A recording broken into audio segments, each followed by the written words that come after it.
দুপুরে ঝলমলে আলোর ঝলকানি সংকোচন হতে শুরু করলো। ধীরে ধীরে গোধূলি নেমে আসছে ধরণীতে। তবে মানুষের ব্যস্ততা কমার নাম নেই। এমনই এক গোধূলিতে যখন সবাই নিজেদের কাজে নিয়ে ব্যস্ত, তখন পাঁচ তারকা হোটেলের এক বিলাসবহুল কক্ষের নরম বিছানায় ঘুমে মগ্ন হয়ে আছে এক দীর্ঘকায়া পুরুষ। এই অবলায় কক্ষটা অন্ধকার করে রেখে গভীর ঘুমে মগ্ন সে। মনে হয় রাতে তার ঘুম পূর্ণ হয়নি, তাই দিনের আলোতেই রাত বানিয়ে নিয়ে নিজের শরীরকে বিশ্রাম দেওয়ার পায়তারা করেছে। তবে তার এই সুখের নিদ্রা ভঙ্গ করতে অন্য এক পুরুষের আগমন ঘটল সেই কক্ষে। পুরুষটাকে বিছানায় শায়িত দেখে অন্যজনের বুঝতে বাকি রইল না কেন তার ফোন রিসিভ হয়নি। ঘুম ভাঙতে সেও কিছুটা ভয় পেয়ে গেল। তবুও শুষ্ক ঢোক গিলে দুপা এগিয়ে গেল, ঝুঁকে পুরুষটাকে নাড়াতে যাবে। তখনই ঘুম ঘুম গভীর স্বর ভেসে এলো। যা বলার দূর থেকে বলে চলে যা। হঠাৎ বলায় অন্য ছেলেটা ভয় পেয়ে দুপা পিছিয়ে গেল। জোরে একটা শ্বাস টেনে নিয়ে বলে উঠল, তোর কি সেই 3 বছরের আগের ঘটনাটা মনে আছে? কি হয়েছে সরাসরি বল। ওই মেয়েটাকে এতদিন বাদে আজ একটা রেস্টুরেন্টে দেখলাম। সেই মেয়েটাকেও দেখেছি যার জন্য সব ঘটেছিল। শায়িত পুরুষটা এবার আড়ামোড়া ভেঙে উঠে বসলো, নির্লিপ্ত স্বরে বলল, তার জন্য তো ভয় পেয়ে আছিস? ভুলে গেছিস মেয়েটা আমাকে চেনা কোনো দিনই সম্ভব নয়।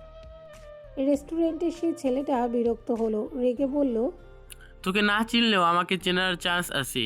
তাছাড়া ওই মেয়েকে কাদের সাথে দেখছি জানিস? এমপি রুদ্রাফি কাদের, রুদ্রর পরিবারের লোকের সাথে। শুনেছি রুদ্র এক ধর্ষিতাকে বিয়ে করেছে।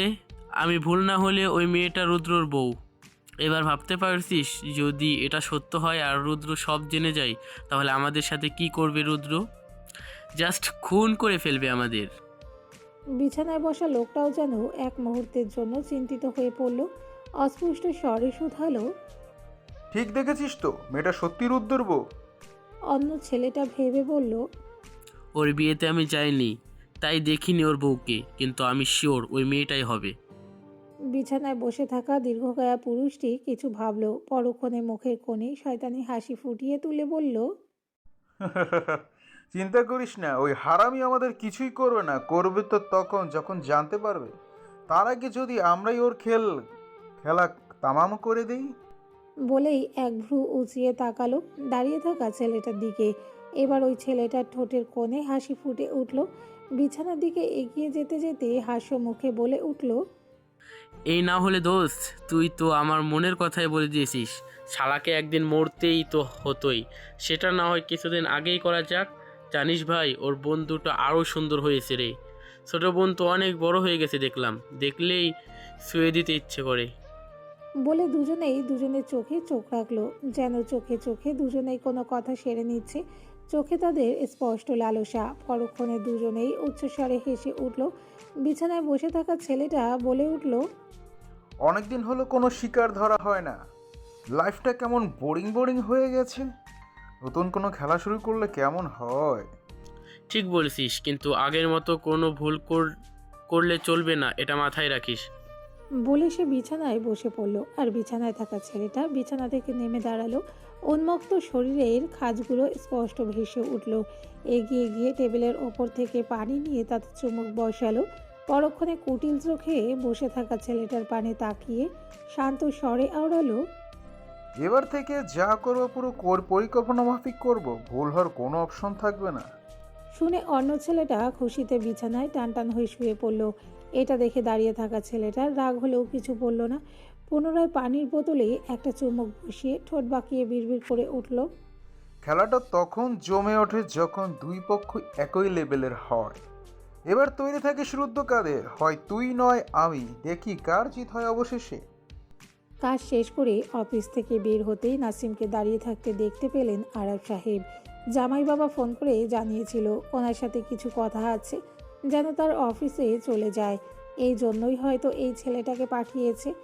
এতটুকু পথ তো তিনি এমনিতেই যেতে পারতেন। তিনি নাসিমের দিকে এগিয়ে গেলেন। নাসিম হাসি মুখে সালাম দিল। আরব সাহেব সালামের প্রতি উত্তর দিয়ে মজার স্বরে বলে উঠলেন, বুঝলে বাবা, আমার যদি আর একটা মেয়ে থাকতো তাহলে তোমার সাথে সেই মেয়েটার বিয়ে দিতাম। বেশ ভদ্র আছো। প্রশংসা শুনে নাসিম লজ্জা পেল, নিজেও হেসে বলে উঠল, তাহলে আরেকটা মেয়ের আমদানি করুন আঙ্কেল। এখনও তো যুবক আপনি, আন্টিও যুবতী আছে, আমি না হয় ততদিন অপেক্ষা করে নেব। ভদ্র ছেলের মুখে নির্লজ্জ কথা শুনে আরব সাহেব কেসে উঠলেন। ব্যস্ত হয়ে বললেন, থাক বাবা, তোমাকে আমার জামাই হতে হবে না, চলো যাই। বলে গাড়িতে বসে পড়লেন। নাসিম মুচকি হেসে গাড়িতে চড়ে বসলো। 10 মিনিটের মাথায় পৌঁছে গেল। গাড়ি থেকে নেমে আরব সাহেব নাসিমের পিছু পিছু উপরে এলো। রুদ্ধ বসে বসে কিছু পেপার ঘাঁটছিল। শ্বশুরমশাইকে দেখেই উঠে সালাম জানালো।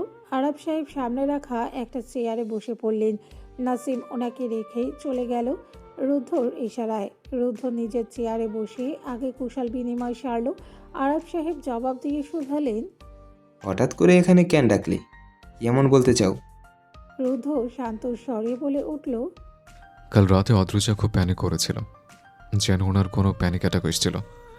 আপনি আমাকে বলেননি কেন যে অদ্রিজা অন্ধকারে এতটা ভয় পায়? মেয়ের কথা শুনতেই আরব সাহেবকে অনেকটা চিন্তিত দেখালো।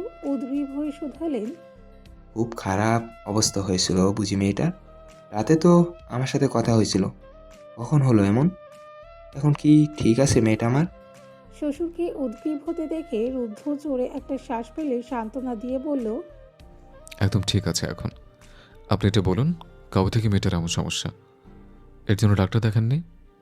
আরব সাহেব একটা দীর্ঘশ্বাস ছেড়ে ধিমি স্বরে আওড়ালেন, তোমাকে তো সেদিন বলেছিলাম, ওর আম্মু মারা যাওয়ার পর থেকেই অন্ধকারে খুব ভয় পায়, মাঝে মাঝেই এমন প্যানিক অ্যাটাক আসতো। ডাক্তার দেখিয়েছিলাম অনেক, ডাক্তার বলেছিল ওর মন থেকে ভয় প্রশমিত করতে পারলে ও ঠিক হয়ে যাবে। কিছুদিন ভালো ছিল মেয়েটা, কিন্তু পরে যখন আবার মেয়েটার সাথে অমন একটা ঘটনা ঘটলো, তবে থেকে মাঝে মাঝে স্বপ্নের মাঝে উত্তেজিত হয়ে পড়ে, ভয়ে কুঁকড়ে ওঠে মেয়েটা। মাঝে মাঝে তো দিশা হারিয়ে কাউকে আতঙ্ক করে ফেলে। তবে অনেক দিন ধরেই তো ভালো ছিল, কিন্তু হঠাৎ আবার। বলতে বলতে ওনার গলা ধরে এলো। রুদ্ধ এক গ্লাস পানি এগিয়ে দিতেই তিনি তা গলাধঃকরণ করে নিলেন। শান্ত হয়ে বসে বললেন, আমি কি একবার মেয়েটাকে দেখতে যেতে পারি বাবা? ওটা আপনার মেয়ের বাড়ি, আপনি যখন খুশি যেতে পারেন আব্বু। মেয়ের সাথে কথা বলার জন্য আমার পারমিশন নিচ্ছেন কেন? আমি নাসিমকে বলে দিচ্ছি, ও আপনাকে নিয়ে যাবে। উনি সায় জানিয়ে উঠে পড়লেন। বিদায় জানিয়ে বললেন, আমি তাহলে এখন আসি, আবার বাড়ি ফিরতে হবে, নিজের খেয়াল রেখো। রুদ্ধ সম্মতি দিতেই তিনি এগিয়ে গেলেন। রুদ্ধ হঠাৎ কি মনে করে ডেকে উঠল। জামাইয়ের ডাক শুনে আরব সাহেব থেমে দাঁড়িয়ে পিছু ঘুরে তাকালেন। রুদ্ধ আশ্বাস দিয়ে বলে উঠল, চিন্তা করবেন না আব্বু, আপনার মেয়ে পুরোপুরি ঠিক হয়ে যাবে। আমি নিজে ওনাকে এই ভয়কে জয় করতে শেখাবো, কথা দিচ্ছি। জানি বাবা, তোমরা দুজনেই অনেক সুখী হও, শুধু এতটুকুই চাই। শ্বশুরের কথায় আলতো হাসল রুদ্ধ। ফোন করে নাসিমকে সব বুঝিয়ে দিয়ে পুনরায় নিজের কাজে ব্যস্ত হলো। আরব সাহেব নিচে এসে পুনরায় ছুটলেন মেয়েকে এক পলক দেখার উদ্দেশ্যে। যাওয়ার সময় ফল মিষ্টি নিতে ভুললেন না। প্রথমবার মেয়ে শ্বশুর বাড়ি যাচ্ছেন বলে কথা। নাসিমকে সঙ্গে নিয়ে তিনি মেঘমহলের বড় হলরুমে প্রবেশ করলেন। রায়া আর অদ্রিজা নিচেই বসেছিল। কারো আসার শব্দ পেয়ে পিছু তাকালো। সম্মুখে হাসি মুখে নিজের বাবাকে দাঁড়িয়ে থাকতে দেখে অবাক হলো। সাথে প্রচণ্ড খুশি হয়ে দৌড়ে গিয়ে বাবার বুকে পড়ল অদ্রিজা। এতদিন পর মেয়েটাকে কাছে পেয়ে আরব সাহেবও যেন আবেগী হয়ে উঠলেন। মেয়ের কপালে একটা স্নেহের পরশ এঁকে দিয়ে শুধালেন, কেমন আছো মা আমার? শ্বশুর শাশুড়ির খেয়াল ঠিক মতো রাখছো তো? অদ্রিজার মুখ থেকে যেন সুপ্ত হাসি সরছেই না। মাথা নেড়ে সায় জানিয়ে মুখে উচ্চারণ করল, ভালো আছি আব্বু, তুমি ভালো আছো তো? চলো ওখানে বসবে। তিনি জবাব দিয়ে মেয়ের সাথে গিয়ে বসলেন। অদ্রিজা নাসিমকে দেখে তাকেও বসতে বলল। নাসিম গিয়ে রায়ের পাশে বসে পড়ল। রায়ার উদ্দেশ্যে নির্দেশ দিল, কি গরম রে বাবা, যা তো ভাইকে এক গ্লাস শরবত করে এনে খাওয়া। রায়া চোখ মুখ ছোট করে তাকালো। প্রচণ্ড অনীহা নিয়ে বলল, তুমি জানো না ভাইয়া, রাজকুমারীদের কখনো কাজ করতে নেই, তাহলে গর্দান যাই আর একটা বিয়ে করে রেখে যাবা এই বাড়িতে। যখনই আসো শুধু আমাকেই খুঁজে পাও কাজ দেওয়ার জন্য। সামান্য কাজ করতে বলায় মেয়েটা কত কথা শোনালো। বাপরে! নাসিমও সেসব কথায় কান না দিয়ে বলল, তুই এত আলস্যে কেন রে মেঘ? ভাইদের শরবত করে খাওয়ালে ভালো বর পাওয়া যায়, জানিস না? জানা বোন আমার। পাশে অতিথি থাকায় রায়া কথা বাড়ালো না। আরব সাহেবকে সালাম দিয়ে কিচেনের দিকে চলে গেল। নূরজাহান বেগম শুনতেই কিচেন থেকে বেরিয়ে এলেন বিআই সাহেবের খাতিরদারি করতে। ঈশানী কিচেনে এসেছিল সবার জন্য চা নিতে। রায়াকে আসতে দেখে সুধাতেই রায়া বলল সে শরবত নিতে এসেছে নাসিমের জন্য। নাসিম খাবে শুনতেই ঈশানী কুটিল হেসে রায়াকে বলল সে বানিয়ে দিবে। রায়া যেন চা নিয়ে চলে যায়। রায়ার আর কি, সে কথা মতো চা নিয়ে চলে এলো হলরুমে। ঈশানী সুন্দর মতো দুটো শরবত করে নিয়ে স্বাভাবিক মুখে বেরিয়ে এলো। এসেই আগে আরব সাহেবকে সালাম দিয়ে একটা গ্লাস ধরিয়ে দিল। তারপর নাসিমের সামনে গিয়ে দাঁড়ালো। এই মেয়ে শরবত করে এনেছে দেখেই নাসিমের খাওয়ার ইচ্ছে মরে গেল। তবুও সকলের সামনে না নিয়ে পারার উপায় নেই। কে জানে কি কাণ্ড ঘটিয়ে এসেছে, কিন্তু আরব সাহেবকে স্বাভাবিকভাবে খেতে দেখে নাসিমও নির্ভয়ে মুখে দিল। সামান্য একটু মুখে তুলেই নাসিমের বমি উদ্বেগ হলো। থুথু করে কালের সব শরবত নিচে ফেলে দিল। নাসিমের কাণ্ডে সবাই অবাক হয়ে তাকালো। ঈশানী তখন এক কোণে চুপচাপ দাঁড়িয়ে, মুখে লেগে আছে মিটিমিটি হাসি। তা দেখতেই নাসিম রেগে গেল। রাগ ফলাতে চিল্লিয়ে নূরজাহান বেগমের উদ্দেশ্যে বলে উঠল, আন্টি, বাড়িতে ঠিকঠাক কাজের লোক রাখতে পারো না? একটা শরবত পর্যন্ত বানাতে জানে না, লবণ দিয়ে ভরে রেখেছে। নূরজাহান বেগম অবাক হয়ে গেলেন। তাদের কোনো মেয়ে তো এমন করে না। তিনি এগিয়ে এসে গ্লাসটা নিয়ে বলল, শান্ত হ, হয়তো ভুল করে ফেলেছে। আমি আবার এটা একটা নিয়ে আসছি, বস। বলেই তিনি চলে গেলেন। ঈশানীর মুখে এবার হাসির পরিবর্তে চাপা রাগ দেখা দিল। তাকে কাজের লোকের সাথে তুলনা করলো। ঠিক আছে, সেও দেখে নিবে। একা একা উপরের দিকে চলে যেতে যেতে আওড়ালো, শালা হনুমান, আমাকে কাজের লোক বলার ফল তোকে ঠিক ভুগতে হবে, দেখে নিস। নাসিম ঈশানীর চলে যাওয়া পাত্তা দিল না। নূরজাহান বেগম অন্য এক গ্লাস শরবত এনে দিতেই তা নিয়ে খাওয়া শুরু করলো। পরিবেশ আবার স্বাভাবিক হয়ে উঠল। অদ্রিজা কতক্ষণ বসে বাবার সাথে গল্প করলো। অনেক বলার পরেও আরব সাহেব থাকার জন্য রাজি হলেন না। নূর বেগম নতুন অতিথিকে কিছুতেই না খাইয়েও ছাড়লেন না। যাওয়ার সময় হতেই অদ্রিজার মুখে আধার নামলো। তা দেখে আরব সাহেব মেয়েকে আদর দিয়ে বললেন, মন খারাপ করে না আম্মু, আবার আসবো। তুমি সাবধানে থেকো। শরীর খারাপ লাগলে কিংবা ভয় পেলে আগে রুদ্রকে জানাবে, বুঝলে? সবার খেয়াল রেখো, কেমন?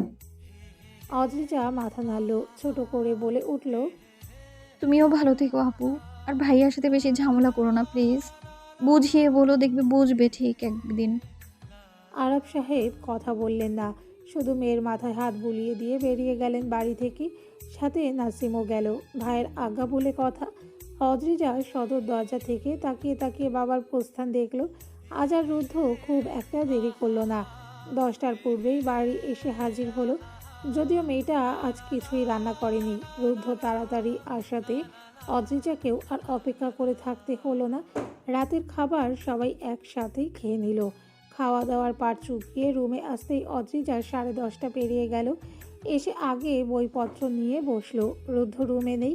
কিছুক্ষণ পূর্বে ব্যালকনিতে গিয়েছে একটা ফোন রিসিভ করতে। আজও সন্ধ্যার পরপরই বৃষ্টি নামতে শুরু করেছে। তবে আজ কোনো ঝড় বাতাস নেই। শান্ত পরিবেশটাকে বাদল এসে যেন আরও শান্ত করে দিয়েছে। রাতের আধারে ভেজা স্নিগ্ধ পাতাগুলোর দেখা মিলছে না। রুদ্র ফোন রেখে দিয়ে ঝরঝর করে পড়া বৃষ্টির ফোঁটার পানে তাকিয়ে রইল। আচ্ছা, তার বউ যদি বৃষ্টিকে ভালোবাসতো তাহলে কি বৃষ্টির ধারার শব্দ পেতে ছুটে আসতো বৃষ্টি বিলাস করতে? হাত বাড়িয়ে ছুঁয়ে দিত ফোঁটা ফোঁটা বাড়িধারাকে। কখনো কখনো নিজেকে সেই ধারায় সিক্ত করে তুলতো। মেয়েটা আর 5টা সাধারণ মেয়ের মতো কেন নয়?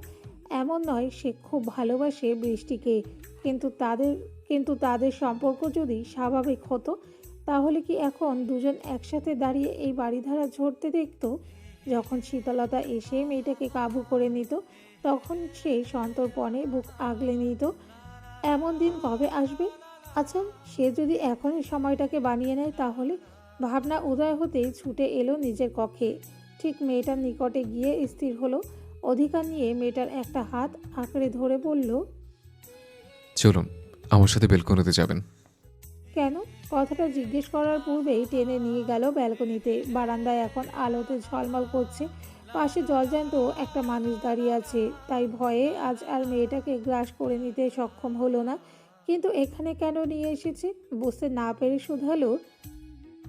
এখানে নিয়ে এসেছেন কেন? রুদ্ধ নির্নিমেষ মেয়েটার পানে তাকিয়ে নির্দ্বিধায় বলে উঠল। দেখুন, বৃষ্টি হচ্ছে। অদ্রিজা একটু তাকিয়ে বলল, হ্যাঁ তো। তো আপনি এখন এই বৃষ্টিকে ছুঁয়ে দেখবেন, চাইলে ভিজতেও পারেন, আমি বাধা দেব না। হঠাৎ এমন কথার কারণ কি বুঝতে পারার পর থেকে কখনো এই বৃষ্টি ছুঁয়ে দেখেনি সে। না তো বৃষ্টি নিয়ে কোনো স্বপ্ন এঁকেছে মনের কোণে। একবার ইচ্ছে হলো একটুখানি ছুঁয়ে দেখবে, আবার যেন সাহস হলো না। মনে হলো এই বৃষ্টিকে স্পর্শ করলেই আবার কিছু কেড়ে নিবে। নিচু কণ্ঠে আওড়ালো, আমি ছুতে চাই না, বৃষ্টি আমার ভালো লাগে না, আপনি থাকুন। বলে পা বাড়িয়ে চলে যেতে নিল। বাদ সাধল রুদ্ধ। হাতে টান প্রয়োগ করে মেয়েটাকে কার্নিশে দাঁড় করিয়ে দিল। নিজে দূরত্ব রেখে পেছনে দাঁড়িয়ে দু হাত দুপাশে দিয়ে বেড়িবাঁধ তৈরি করলো। আকস্মিক টান পড়ায় অদ্রিজার বুঝতেই সমস্যা হলো তার সাথে কি হয়েছে। যতক্ষণে বুঝতেই সক্ষম হলো ততক্ষণে বৃষ্টির ছাট এসে ছুঁয়ে গেল অদ্রিজার বদন। অদ্রিজা এক মুহূর্তের জন্য থমকে দাঁড়ালো। পুরো বদন কেঁপে উঠল যেন। মনের ভিতর যেন অন্যরকম অনুভূতি হলো। সেই অনুভূতি প্রখরতা বাড়িয়ে তুলতেই রুদ্ধ তার ডান হাতের আঁচলায় অদ্রিজার ডান হাতটা নিয়ে বাইরের দিকে বেরিয়ে ধরল। বড় বড় কণা এসে আঘাত করলো মেয়েটার হাতে। অদ্রিজার চোখ মুঁধে নিল, যেন খুব করে অনুভব করতে চাইল বর্ষণধারাকে। রুদ্ধ নিজের মুখটা এগিয়ে অদ্রিজার কানের নিকটে গিয়ে ফিসফিসিয়ে আওড়ালো, এই বৃষ্টির ফোঁটাকে অনুভব করতে পারছেন অত্রজা? মন থেকে অনুভব করুন, দেখবেন ভয় দূর হয়ে সেখানে প্রশান্তি এসে ধরা দেবে। মনে নতুন স্বপ্নেরা ডানা মেলে উড়ে বেড়াবে। একবার অনুভব করে দেখুন, মন চাইবে এই ধারায় নিজেকে সিক্ত করে উচ্চস্বরে বলতে, দেখো বৃষ্টি, আজ আমিও ভয়কে জয় করে তোমার আগিনে এসে নিজেকে ঠাঁই দিয়েছি। এই বৃষ্টি যেমন স্রোতের সাথে মিশে গিয়ে আবর্জনা দূরে ভাসিয়ে নিয়ে পরিবেশকে নির্মূল করে তোলে, তেমন করে বৃষ্টির ছোঁয়ায় নিজের সমস্ত ভয়কে দূর দেশে ভাসিয়ে দিন। নিজেকে নতুন রঙে রাঙিয়ে তুলুন অত্রজা। আমি আছি তো, একান্ত আপন হয়ে আপনাকে দিশা দেখানোর জন্য। খুব করে অনুভব করুন আজ এই বাদলকে। অদ্রিজা আর চোখ মেলে তাকালো না, মুখটা বাড়িয়ে দিল বাইরের দিকে। সামান্যতম ভয়ের উদ্রেক হলো না। মন যেন বলে উঠল, ভয় কিসের, আছে তো সে তোর পাশেই। মুখটা বাড়িয়ে দিতেই শীতল ছোঁয়ায় রাঙিয়ে দিল অদ্রিজার মুখমণ্ডল। অন্য হাতটাও বাড়িয়ে দিল অদ্রিজা। হস্তদ্বয়ে মৃদু কম্পন অনুভব করলেও হাত সরিয়ে নিল না। মুখের কোণে কিঞ্চিত হাসির রেশ ফুটে উঠল। আর অন্যজন বাড়িধারায় সিক্ত হওয়া মুখমণ্ডলের পানে তাকিয়ে নিজের খাইশ পূরণে মত্ত হলো। মেয়েটার ভয় দূর হলো কি না জানে না, কিন্তু মুখে হাসি ফুটাতে পেরে নিজেকে বাহবা দিল। পেছন থেকে সরে পাশে দাঁড়িয়ে শুধু একান্ত রমণীর পানে তাকিয়ে রইল, যেন এতেই সে ধন্য। এমন করেই কাটিয়ে দিতে সক্ষম হবে পুরো রাত্রি, কিংবা পুরো একটা জীবন। ভার্সিটি শেষে বান্ধবীকে বিদায় জানিয়ে একা একাই পথ চলতে শুরু করলো প্রিয়তা। এটা তার অভ্যাস। কিছু পথ একাকী হাঁটবে, তারপর রিক্সা ডাকবে। আজও তাই, কিন্তু মন যেন কোথাও হারিয়ে আছে। একদিনে অনেকবার একাকী তার পথের সঙ্গী হয়েছে একটা শ্যামকালো পুরুষ, কিন্তু দুদিন যাবৎ দেখেনি। এমনটা নয় যে সে সেই ছেলের অপেক্ষা করে, কিন্তু আজ কেন জানি ছেলেটার কথা মনে পড়ছে। আচ্ছা, সে কি ছেলেটাকে মিস করছে? ভাবতেই মাথা দুপাশে নাড়ালো, আর হাঁটতে ইচ্ছে হলো না। একটা রিক্সা ডাকতে যাবে, কিন্তু তার পূর্বেই কেউ তার নাম ধরে ডেকে উঠল। এই প্রিয়তা, দাঁড়াও। নিজের নাম শুনতে পেয়ে প্রিয়তা স্থির হয়ে পিছু ফিরে তাকালো। তার থেকে কিছুটা দূরে তমালকে দাঁড়িয়ে থাকতে দেখে ভ্রু কুঁচকে এলো। এই বান্দা ঢাকায় কি করছে, তাও তার ভার্সিটির কাছে? সে নিশ্চুপ দাঁড়িয়ে রইল। তমাল এগিয়ে এসে দাঁড়ানো প্রিয়তার নিকট হাসি মুখে শুধালো, কেমন আছো তুমি? অনেকদিন পর দেখলাম। প্রিয়তা স্বাভাবিকভাবেই জবাব দেওয়ার চেষ্টা করলো। ভালো, আপনি কেমন আছেন? ভালো। তমালকে হেসে হেসে কথা বলতে দেখেও প্রিয়তার কোনো ফারাক পড়ল না, শুধু ছোট্ট করে শুধালো, আপনি এখানে কি করছেন তমাল ভাই? তমাল চওড়া হেসে বলল, তোমাকে খুব দেখতে ইচ্ছে করছিল, তাই চলে এসলাম। ভুল করেছে বুঝি? তমাল ভদ্রভাবে বললেও প্রিয়তার রাগ লাগলো। এই ছেলের কোনো ভরসা নেই। হয়তো মাঝ রাস্তায় দাঁড়িয়ে ভুল কিছু করে বসলো। ব্যস্ততা দেখিয়ে বলল, আচ্ছা, আমার কাজ আছে, আসছি তমাল ভাই। তমাল বাধা স্বরূপ বলে উঠল, আরে কিসের কাজ তোমার? চলো না কোথাও বসে কিছুক্ষণ আড্ডা দেওয়া যাক। নট ইন্টারেস্টেড তমাল ভাই, আপনি আসতে পারেন। প্রিয়তার কথা শুনতেই তমালের হাসি নিভে গেল। রাগ হলো কিনা বোঝা গেল না, কিন্তু খারাপ আচরণও করলো না। বিষণ্ণ স্বরে বলল, এমন করো কেন প্রিয়তা? তুমি খুব ভালো করে জানো আমি তোমাকে পছন্দ করি, ভালোবাসি। তোমাকে বুঝতে পারো না? প্রিয়তা আশেপাশে আগে ঘুরে দেখল তাদের কথা কেউ শুনলো কিনা, তারপর ঠোঁটে তাচ্ছিল্যের হাসি ভুলিয়ে আওড়ালো, একটা বখাটে ছেলের মুখে অন্তত ভালোবাসার কথা মানাই না তমাল ভাই। আপনি তো মেয়েদের সম্মানই করতে জানেন না। অভদ্র একটা ছেলে। আপনার মনে হয় সব জানার পরেও কোনো মেয়ে আপনাকে নিয়ে ভাববে? এসব কথা আমাকে আর বলবেন না প্লিজ। তমালের খারাপ লাগার পাশাপাশি রাগ এসে হানা দিল। কিছুটা উচ্চ আওয়াজে বলে উঠল, কি করেছি আমি? হ্যাঁ, মেয়েদের রিপ করেছি নাকি হাজারটা মেয়ে নিয়ে নোংরা কাজ করেছি? বলো কি করেছি? উচ্চ আওয়াজে বলায় প্রিয়তাও রেগে গেল। গমগমে স্বরে বলে উঠল, এটা রাস্তা তমাল ভাই, আস্তে কথা বলুন। আর কি করেছেন না করেছেন তা নিজের বিবেককে গিয়ে প্রশ্ন করুন, আমাকে নয়। কিছু ছাড়ুন আমার।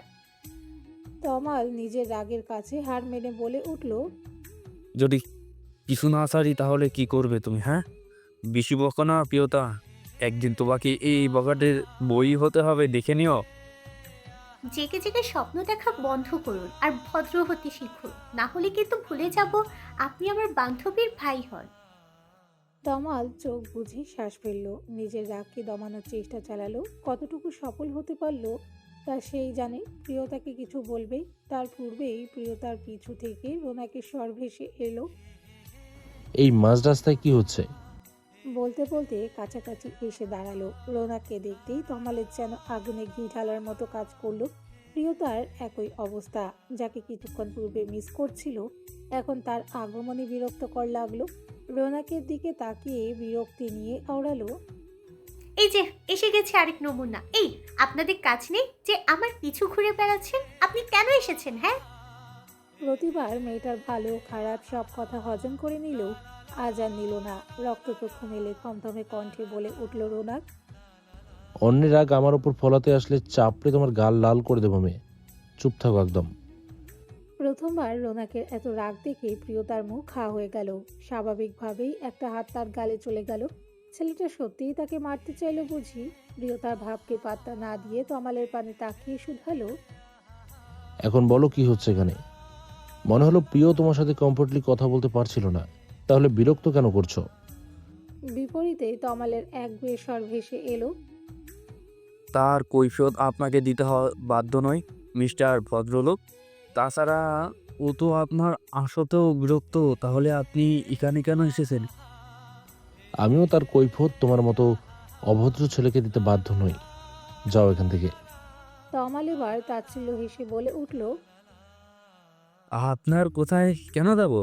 রাস্তাটা কি আপনার বাপের নাকি আপনার ভাইয়ের? রোনাক রেগে আগুন হলো।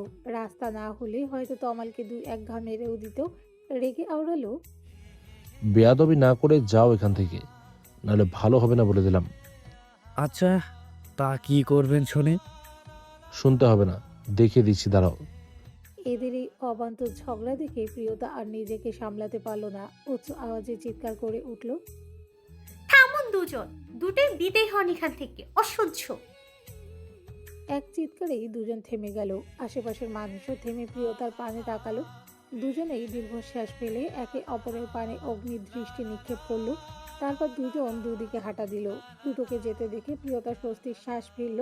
তমাল পিছু না ফিরে চলে গেলেও রোনা কয়েক পা এগিয়ে গিয়ে পুনরায় ফিরে এসে দাঁড়ালো প্রিয়তার নিকট। প্রিয়তা ভ্রু কুঁচকে শুধালো, এখন আবার কি চাই বান্ধবীর দেবর?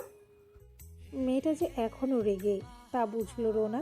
তখন ওভাবে বলাও ঠিক হয়নি ভেবে অনুরোধের স্বরে মিনমিন করে আওড়ালো, ফুচকা খেতে যাবা ভাইয়া শালি? ফুচকার কথা শুনতেই প্রিয়তার রাগ উধাও হয়ে গেল যেন। খুশি হয়ে বলল, যত খেতে চাই তত খাওয়াবেন তো? পকেটে টাকা পয়সা আছে তো নাকি? যে ছেলে একটা দামি গাড়ি চড়ে ঘুরে বেড়ায়, দামি পোশাক ছাড়া পরে না, তাকে জিজ্ঞেস করছে সামান্য ফুচকা খাওয়ার জন্য টাকা আছে কি না। এই মেয়ে কোন মাটি তৈরি? মুখে কোনো জবাব না দিয়ে হাত দিয়ে যাওয়ার পথ দেখিয়ে দিল। প্রিয়তার হাসি মুখে সেদিকে পা বাড়ালো। রোনাকও মেয়েটার পিছু পিছু হাঁটতে শুরু করলো।